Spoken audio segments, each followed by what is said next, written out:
بسم اللہ الرحمن الرحیم۔ سیرت رسول صلی اللہ علیہ وآلہ وسلم، باب اول، 12واں حصہ۔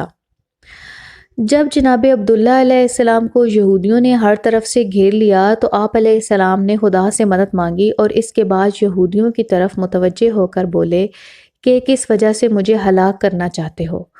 خدا کی قسم، میں نے تم میں سے کسی کو کوئی تکلیف نہیں دی، نہ کسی کا مال چھینا ہے اور نہ تم میں سے کسی کو قتل کیا ہے۔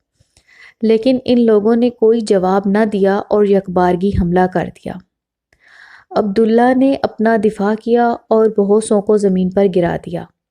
آپ ان پر شیر کی طرح جھپٹ رہے تھے، انہوں نے بھی آپ کو گھیر رکھا تھا۔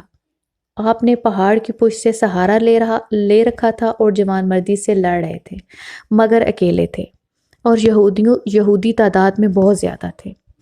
اور جب ان کو اندازہ ہو گیا کہ ہم تعداد میں تو زیادہ ہیں لیکن اس صاحب نور سے مقابلہ نہیں کر سکتے تو دور سے گھیرے میں لے کر پتھر مارنا شروع کر دیے تھے۔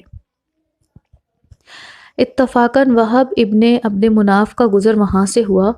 انہوں نے جب یہ صورتحال دیکھی کہ یہودی تعداد میں بہت زیادہ ہیں تو آپ نے نہایت تیزی سے خود کو بنی ہاشم تک پہنچایا اور صورتحال سے آگاہ کیا۔ بنی ہاشم تلواریں لے کر تیزی سے گھوڑوں پر سوار ہو کر وہاں پہنچے جہاں یہودیوں نے عبداللہ کو گھیر رکھا تھا۔ بنی ہاشم کو آتا دیکھ کر یہودی بھاگ نکلے، کچھ پکڑے گئے۔ جناب عبد المطلب علیہ السلام نے فرمایا، اے فرزند، یہ تھی اس خواب کی تعبیر جو آپ نے دیکھا تھا۔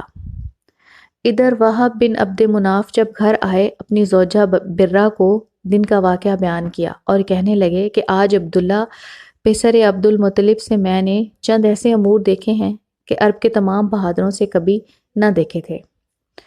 خدا نے اس کو حسن و جمال اور نور کے ساتھ شجاعت بھی عطا کی ہے۔ جب یہودیوں نے ان کو چاروں طرف سے گھیر رکھا تھا، میں نے دیکھا کہ فرشتے ان کی مدد کے لیے آسمان سے اتر رہے تھے۔ پھر وہب بولے کہ عبد المطلب کے پاس جا کر استدعا کرو، شاید ہماری بیٹی آمنہ کو ان کے حق میں قبول کر لیں۔